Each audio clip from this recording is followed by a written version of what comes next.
советы аксакалов, локальные. Это его работа. Местная власть будет работать, но нам нужны механизмы, там официальный комментарий, на будущее нашей комиссии.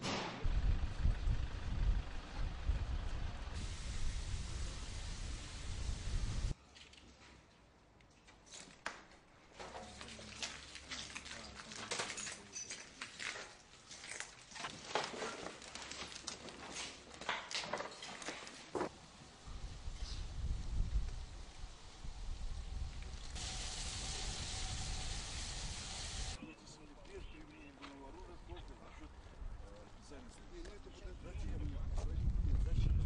Болдырмауға мүмкіндік болмады. Осыларды анықтап, жазалау және тыныштығын қамтамасыз ету үшін қолданылады. Мемлекет жаңағы